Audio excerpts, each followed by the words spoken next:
You're taking magnesium every single day. Maybe you've been taking it for months, maybe years, and you're still lying awake at 3 in the morning, still getting leg cramps that rip you out of sleep, still dealing with anxiety that sits in your chest like a weight you can't shift. The magnesium isn't the problem. What you're doing around the magnesium is the problem. And until you fix the system it operates in, you could take it for the next decade and feel absolutely nothing. Today we're breaking down 8 magnesium mistakes that have nothing to do with the magnesium itself. These are the blind spots, the things your doctor won't mention and the supplement industry definitely won't put on the label. Because magnesium is hands down one of the most important minerals your body uses. It's involved in over 300 different biochemical reactions. 300. It regulates your heart rhythm, your blood pressure, your sleep architecture, your energy production, your blood sugar control through insulin signaling. Your nerves depend on it. Your mitochondria depend on it. The tiny power plants inside every cell that produce ATP, which is literally the energy currency your body runs on. Without adequate magnesium, those mitochondria are trying to build energy with missing parts. So yeah, it matters. It matters more than almost any other single nutrient. But this is where people go wrong. Mistake number 1. Thinking magnesium works alone. This is the biggest one, and almost everyone makes it. You grab a bottle off the shelf, take your dose, and expect magic. But magnesium doesn't operate in isolation. It never has. The single most important partner magnesium needs is vitamin D, and the relationship goes both directions. Magnesium needs vitamin D to function properly, and vitamin D needs magnesium to activate in your body. They're codependent, one without the other, and you're essentially wasting both. Now it gets worse. Most people walking around right now are deficient in vitamin D. They don't even know it. The standard recommendation of 600 IUs per day is laughably low. That's a maintenance dose designed decades ago to prevent rickets in children. If you want enough vitamin D for magnesium to actually do its job, you need at minimum 4,000 to 5,000 IUs of D3 per day. Some people need 10,000. Some need more than that, especially if you're overweight, dark-skinned, or live somewhere that doesn't get much sun. So think about this.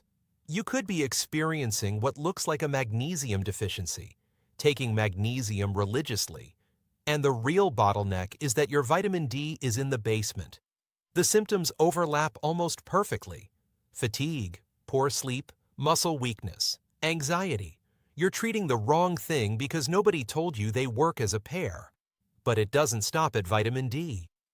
Vitamin B6 is required for magnesium to actually get transported into your cells. Without B6, the magnesium floats around in your blood and never reaches the places it needs to go. You also need potassium. And this is a big one because the daily requirement for potassium is 4,700 milligrams. That's a massive amount. Most people don't get anywhere close to that. If you're eating a standard processed diet, you might be hitting 1,500 milligrams on a good day. That gap alone could be why your magnesium isn't working. Then there's sodium. Most people get plenty of sodium from their regular diet. But if you've gone low carb or keto, you're losing fluid rapidly, and sodium goes with it. That's why people on low carb diets sometimes feel weak, shaky, or crampy in the first few weeks. They assume it's the diet failing. It's not. It's an electrolyte problem. They need more sea salt. And without that sodium, magnesium can't do its work properly either. Bottom line, magnesium is part of a team. If any member of that team is missing, the whole system underperforms. Drop a comment below if you've been taking magnesium by itself this whole time.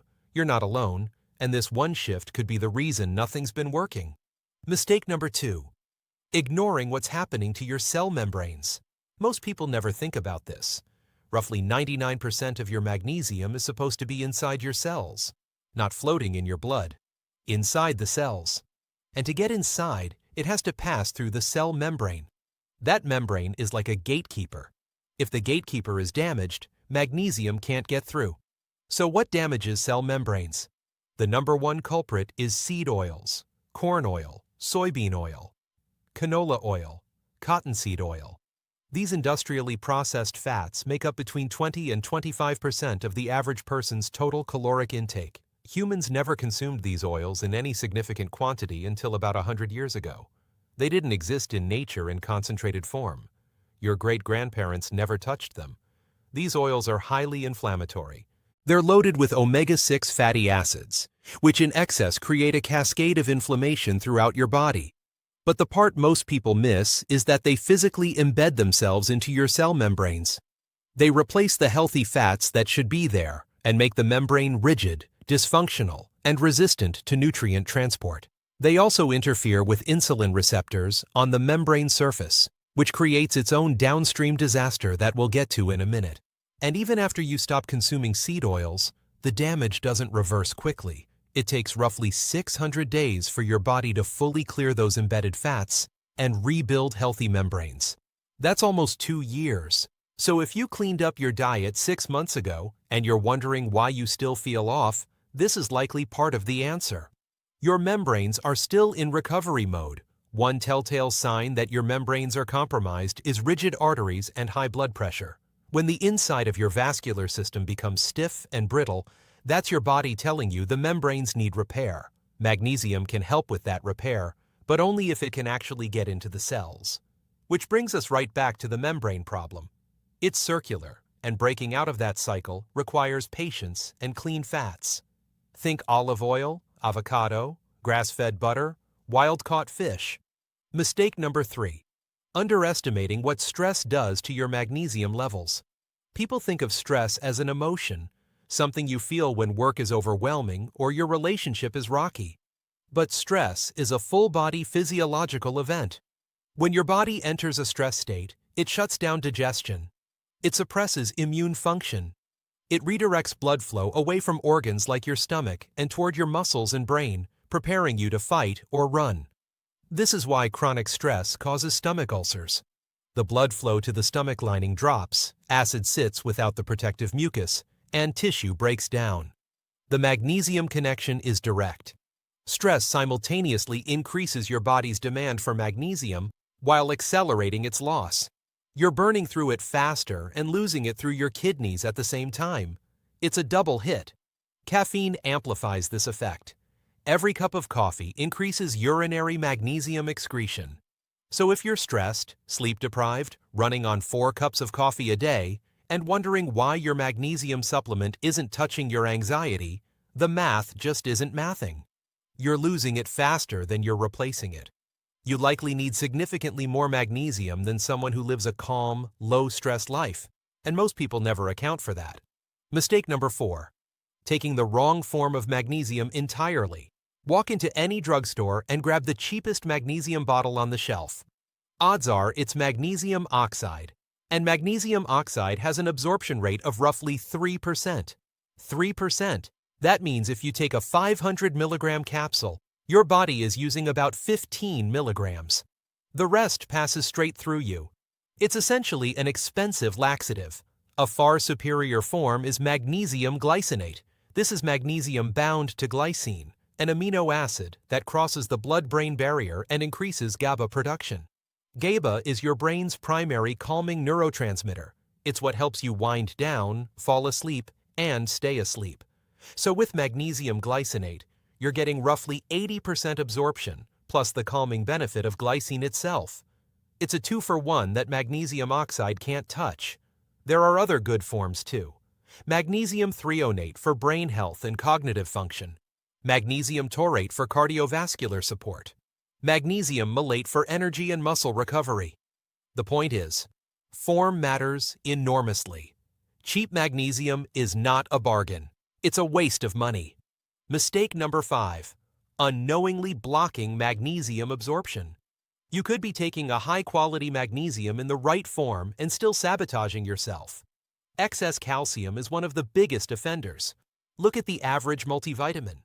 The first ingredient is almost always calcium carbonate. That's ground-up limestone. You're essentially eating powdered rock and calling it supplementation. Many of these multivitamins don't even contain magnesium, but they load you up with calcium that directly competes with magnesium for absorption. Too much calcium and magnesium loses the fight. Long-term high-dose zinc supplementation can also inhibit magnesium. Fluoride from tap water and dental treatments blocks it. Aluminum, which shows up in antacids and some cookware, blocks it. And proton pump inhibitors and acid-blocking medications are some of the worst offenders. They reduce stomach acid, and you need strong stomach acid to break down and absorb minerals, magnesium included. A lot of people with low stomach acid walk around chronically low in magnesium and never connect the two. If that's you, consider betaine hydrochloride with meals to restore that acidity and give your body a fighting chance at absorbing what you're putting into it. Mistake number 6. Trusting the RDA to actually fix anything. The recommended daily allowance for magnesium sits around 400 to 460 milligrams, and people assume that's the amount that will make them feel good. It won't. The RDAs were established to prevent deficiency diseases, not to optimize health, not to fix existing problems. Those numbers were set roughly 100 years ago and have barely been updated since. 400 milligrams of magnesium is enough to keep you from developing the most severe symptoms of deficiency. That's it. That's the bar. It's not designed to improve your sleep quality. It's not designed to resolve insulin resistance. It's not designed to correct heart arrhythmias or atrial fibrillation. If you're dealing with severe cramps, 400 milligrams might not move the needle at all. Some people need 800, some need 1200, some need 1600 milligrams per day to get a therapeutic effect. One important note if you're going higher, don't take it all at once. Your gut can only absorb a limited amount of magnesium at any one time. If you dump 1200 milligrams in at once, most of it will end up in the toilet. Split your dose into 3 or 4 portions throughout the day, roughly 300 to 400 milligrams each time. Spread it across morning, afternoon, and evening. That way your body actually has time to absorb each dose before the next one arrives. This is especially important if you're under chronic stress, dealing with illness, or trying to dig yourself out of a deep deficiency. Mistake number 7. Expecting it to work like a drug.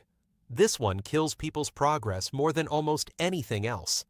They take magnesium for a week, don't feel dramatically different, and quit. But magnesium is not a pharmaceutical. It doesn't create an instant effect. Vitamins and minerals are cofactors in biochemistry. They support the machinery that's already there. And if that machinery has been broken for months or years, it takes time to rebuild. You won't feel the tissue repair happening. You won't feel your intracellular magnesium stores slowly refilling. You won't feel calcium ratios rebalancing inside your cells, or stress receptors gradually recalibrating. Those processes are silent. They happen over weeks and months. The cramps that wake you up at 3 in the morning, with your toes curling down involuntarily, those might not resolve for several weeks of consistent supplementation. That's normal. That doesn't mean it's not working. It means your body has a deep deficit and it's methodically filling it back in. Stick with it. Give it a real window of time. 90 days minimum before you evaluate whether magnesium is working for you. Mistake number 8. The insulin connection nobody talks about. This might be the most overlooked factor on this entire list. When you eat a diet high in refined carbohydrates, eat too frequently, or snack throughout the day, your insulin levels stay chronically elevated. Over time, your cells stop responding to that insulin signal. That's insulin resistance. And insulin resistance directly blocks magnesium absorption at the cellular level. Your body can't pull magnesium into the cells when insulin signaling is broken. But it gets worse. Magnesium deficiency itself makes insulin resistance worse. So you're caught in a vicious cycle. Low magnesium drives insulin resistance, which drives magnesium lower, which drives insulin resistance higher. Round and round it goes. This is why anyone who is pre-diabetic, diabetic, or dealing with insulin resistance needs significantly more magnesium than the average person. The standard dose won't cut it. And there's a second layer. If you go low carb to address the insulin problem, which is a smart move, you lose a lot of fluid in the early stages. With that fluid goes electrolytes. Magnesium, sodium, and potassium all drop. So now you're solving one problem while accidentally creating another, unless you actively replenish those minerals. This is why electrolyte support isn't optional on a low-carb diet. It's essential. So there it is. 8 ways your magnesium is being sabotaged, and not a single one of them is about the magnesium itself. It's the cofactors, the membrane damage, the stress burden, the wrong form, the hidden blockers, the useless RDA guidelines, the unrealistic timeline, and the insulin resistance quietly undermining everything behind the scenes. Fix the system around magnesium, and the magnesium finally starts doing what you bought it to do. If this changed how you think about supplementation, subscribe. We break down what the health industry won't tell you every single week.